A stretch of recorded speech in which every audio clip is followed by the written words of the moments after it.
समितीची निवडणूक संपन्न झाली आहे, पण अजूनही चेअरमन कोण आहे या पदाची मात्र नियुक्ती झालेली नाहीये. 11 तारखेला 11 वाजता कुणाचे 12 वाजणार आहेत या संदर्भातचा महत्त्वपूर्ण निर्णय आमदार सचिन कल्याण शेट्टी जाहीर करणार आहेत. नेमका त्यांच्या मनातला चेअरमन कोण असणार आहे हे त्या दिवशी 11 वाजता कळणार आहे. सोलापूर कृषी उत्पन्न बाजार समितीची निवडणूक चांगलीच गाजली. सत्ताधारी 2 भारतीय जनता पार्टीचे आमदारांमध्ये झालेल्या या निवडणुकीत जरी अक्कलकोटचे आमदार सचिन कल्याण शेट्टी यांच्या पॅनलने बाजी मारली असली तरी माजी सहकार मंत्री ज्येष्ठ आमदार सुभाष देशमुख यांनी मात्र ग्रामपंचायत मतदारसंघामध्ये चांगलीच लढत दिल्याचे पाहायला मिळाले. कल्याण शेट्टी, माने आणि हसापुरे यांच्या पॅनलने तब्बल 15 जागा जिंकून आपले वर्चस्व सिद्ध केले. सुभाष देशमुख यांच्या पॅनलला केवळ 3 जागा मिळाल्या. या निवडणुकीत आता बाजार समितीचा चेअरमन कोण याकडे सगळ्यांच्या नजरा लागल्या आहेत.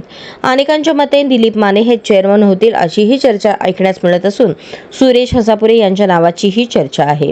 दरम्यान 2 मे रोजी निवडणूक निर्णय अधिकारी तथा जिल्हा उपनिबंधक किरण गायकवाड यांनी चेअरमन निवडीची तारीख काढली असून रविवार 11 मे रोजी सकाळी 11 वाजता बाजार समितीच्या सभागृहात चेअरमन, व्हाईस चेअरमनची निवड केली जाणार आहे.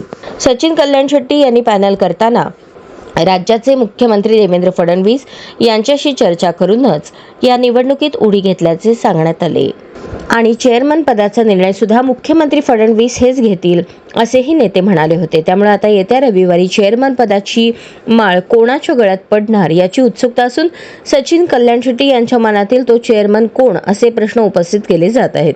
जर खरेच देवेंद्र फडणवीस यांच्याकडून चेअरमन पदाचे नाव आले तर वेगळा चेहरा त्या पदावर बसल्याचे पाहायला मिळेल, यात नवल वाटायला नको.